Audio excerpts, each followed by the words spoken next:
Ciao ragazzi, eccomi qui a parlare di una novità un po' inaspettata, devo dire, non tanto perché non dovesse arrivare una nuova Speed Triple, quanto perché Triumph con questa moto ci ha dato davvero dentro con il lavoro, ripartendo praticamente da zero.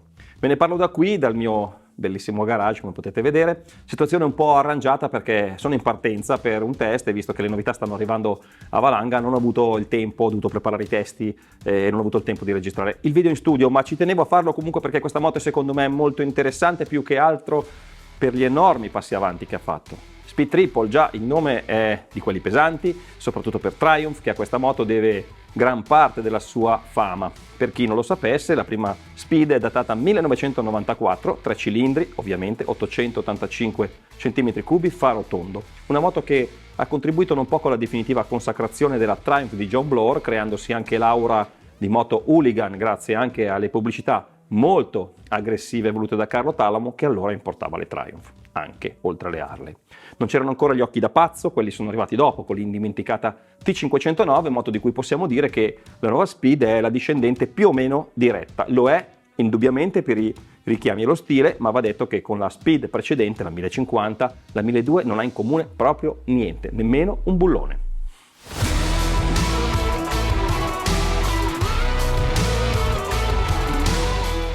Partiamo dal motore, del tutto inedito, del resto basta guardarlo per capire quanto è più compatto rispetto al precedente, quello che non si vede invece è quanto è ben più leggero, pesa 7 kg in meno. La cilindrata passa da 1050 a 1160 cm3, mentre la potenza cresce di 30 cavalli rispetto al modello precedente. Ora quindi siamo arrivati a 180, a 10.750 giri e anche la coppia sale a 125 Nm.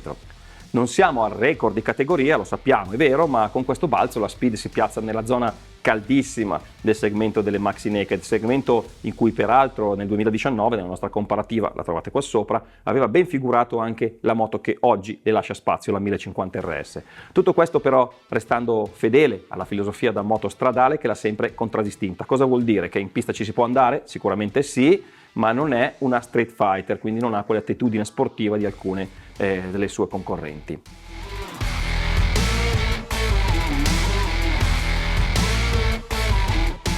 Il telaio di alluminio è stato completamente ridisegnato ed è ora più compatto e leggero, con un baricentro più basso e più spostato verso l'avantreno, con la sella che ora si trova a 830 mm da terra. Grazie quindi al motore più corto è stato possibile per Triumph anche costruire un forcellone più lungo, si sa che la tendenza è questa.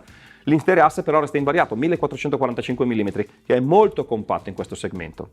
A Hinckley hanno snobbato, almeno per ora, le sospensioni semiattive, però hanno puntato in compenso sulla qualità estrema, scegliendo di montare, confermando quindi la scelta fatta in passato sulla 1050 RS, che si era distinta proprio in quel comparto anche in confronto ad alcune semiattive, una forcella Öhlins NX 30 e un monoammortizzatore Öhlins TTX 36, entrambi ovviamente completamente regolabili. Tutto Brembo e trattandosi di Triumph non c'erano dubbi, l'impianto frenante con le pinze stilema che adesso arrivano a mordere dischi da 320. Il peso 198 kg in ordine di marcia, ovvero 10 kg in meno rispetto alla generazione precedente. Cifra interessante raggiunta non solo grazie al motore ma anche con l'attenzione verso la componentistica di cui fa parte anche per esempio la batteria al litio.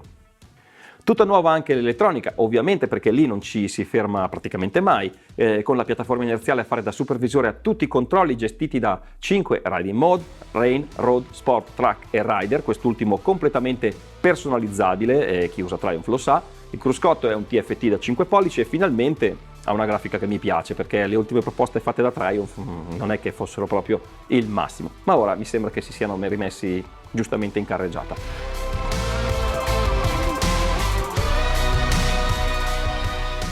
Se volete altri dettagli sulla moto andate sul sito redlive.it dove Federico Faccioni ha scritto un articolo in cui vi dice tutto della nuova Speed.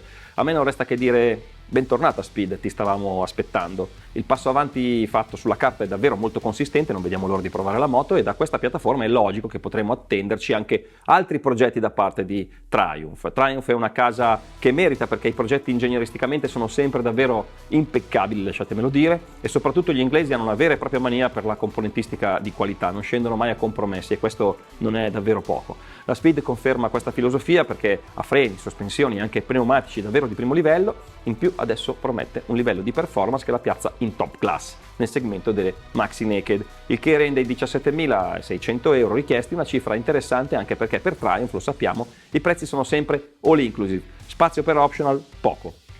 E voi cosa ne pensate della nuova Speed Triple 1200 RS? Alla luce dei nuovi arrivi può essere una delle protagoniste del segmento? Parliamone insieme e vi aspetto qua sotto nei commenti.